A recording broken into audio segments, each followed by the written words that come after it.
زین للذین کفروا الحیات الدنیا، خوبصورت دکھایا گیا ان لوگوں کو جو کافر ہیں دنیا کی زندگی، اور دنیا کی زندگی تو کافر کی ہے، آخرت تو اس کی ہے ہی نہیں، تو سب کچھ یہاں لے گا ملے گا اس کو۔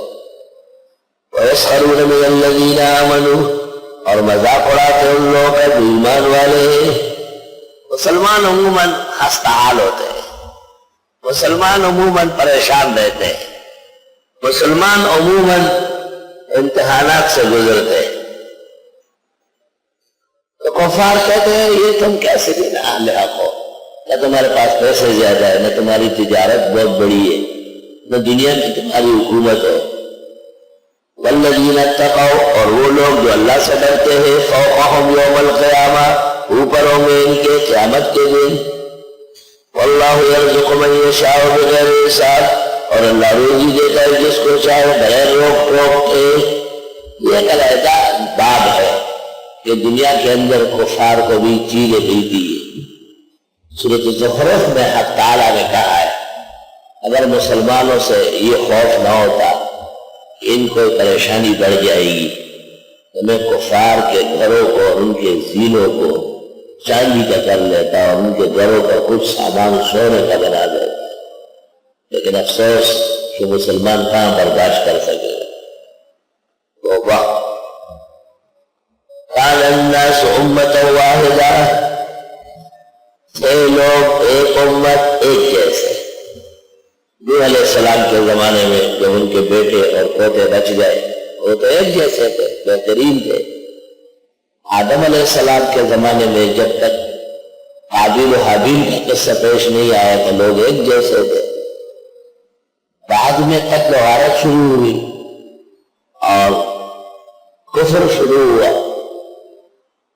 تو اللہ تعالیٰ نے انبیاء و مرسلین بھیجے۔ فبعث اللہ النبیین، اور بھیج دی اللہ نے پیغمبر، مبشرین و منذرین، خوشخبری دینے والے اور ڈرانے والے۔ اللہ تعالیٰ نے پورے عالم میں انبیاء بھیجے۔ انبیاء کچھ معروف ہے ان کی تصدیق لازم ہے اور باقی اجمال ہے۔ وَرُسُلًا قَدْ قَصَصْنَاهُمْ عَلَيْكَ وَرُسُلًا لَمْ نَقْصُصْهُمْ عَلَيْكَ، اللہ سورۃ النساء میں فرماتے ہیں کچھ انبیاء ہم آپ کو بتاتے ہیں، کچھ نہیں بتائے، اکثر نہیں بتائے۔ 25 پیغمبروں کے نام قرآن میں آئے اور 100-150 کے نام کام احادیث میں ہے، 200-250 کے تواریخ میں ہے، لیکن انبیاء ہے کتنے؟ 1,24,000۔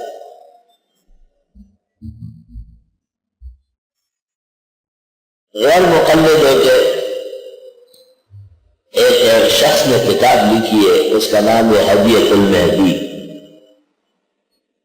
اس نے گوتم بدھ کو، فیثاغورس کو، رام چندر کو، لکشمن کو، گرو نانک کو، ان تمام کو انبیاء لکھا ہے، اور اتنا بڑا ظالم ہے کہ یہ بھی لکھ رہا ہے ہؤلاء کانوا انبیاء وَإِن كَانُوا كُفَّارَ۔ توبہ توبہ استغفر اللہ، نقل کفر نباشت، کتاب موجود ہے، نور سنشاد چھپی ہوئی کتاب ہے۔ ان میں مہاتما گوتم بدھ کا ذکر مولانا مناظر حسن نے ترجمہ تفسیر میں کیا اور ذوالکفل کا ترجمہ اس نے مہاتما گوتم بدھ سے کیا۔ یہ عیسیٰ علیہ السلام سے 2100 سال پہلے رام چندر ہے اور 2300 سال پہلے مہاتما گوتم بدھ ہے، اور یہ دنیا کے مختلف ملکوں میں، یہ ہندوستان میں ایک جگہ گیا وہاں کا رہنے والا ہے، بہار میں، اور وہاں سے چین گیا ہے، جاپان گیا ہے، سری لنکا، دنیا میں گھوما ہے۔ نہ اس وقت نہ راکٹ، نہ ہیلی کاپٹر، نہ جہاز، نہ گاڑی، نہ سائیکل، یہ کیسے جاتا تھا؟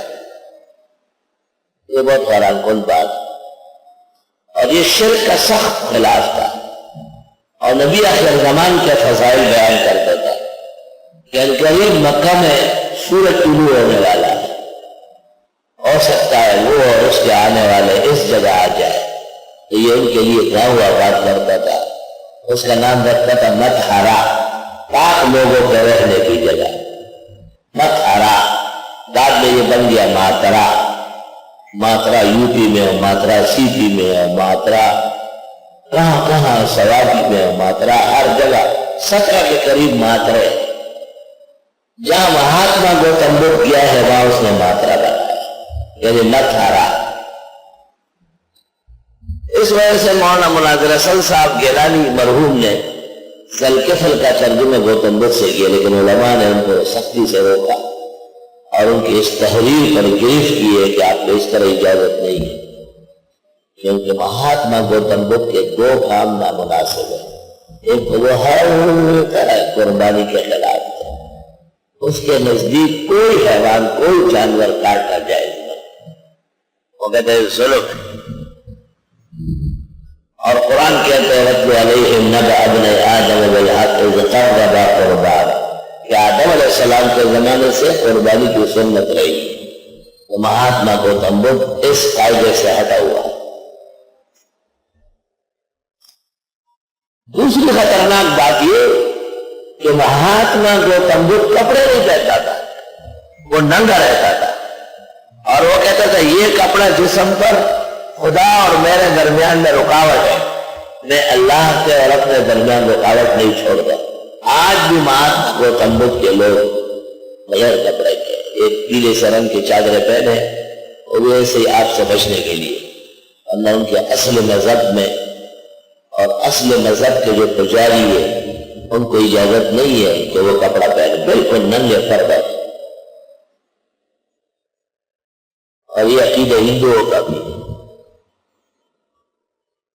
ہندوستان میں بابری مسجد کو شہید کرنے کے لیے جو ہندو سادھو آئے تھے ان کے کپڑے نہیں دیتے سکتے، یہ دکھانے کے لیے کہ بہت زیادہ مذہبی مسئلہ ہے، معاذ اللہ، جبکہ تمام عدالتوں نے، ہندوستان کے ہائی کورٹ نے، سپریم کورٹ نے، سب نے لکھا تھا کہ بابری مسجد ظہیر الدین بابر کی بنائی ہوئی خالص اسلامی جگہ ہے، اور یہاں ہندوؤں کا کوئی کام نہیں، اور ہندو بھیڑیوں کو اور خونخواروں کو حکومت روک ہے۔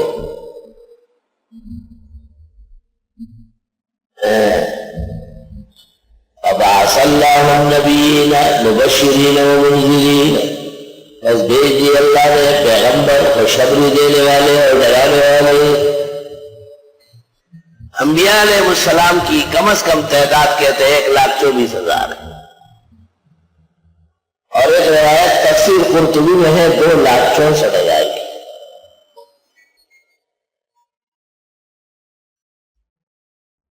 اور یہ سب کے سب مبعوث ہوئے ہیں 6,000 سال۔ آدم علیہ السلام کے 1000 سادس میں حضرت محمد صلی اللہ علیہ وسلم تشریف لائے، 1000 سادس میں 6,000 کے اخیر میں، اور 1,500 سال ہی ہو گیا، 7,500۔ تو حضرت صلی اللہ علیہ وسلم کے بعد تو الی یوم القیامہ نئے نبی نہیں مبعوث ہو۔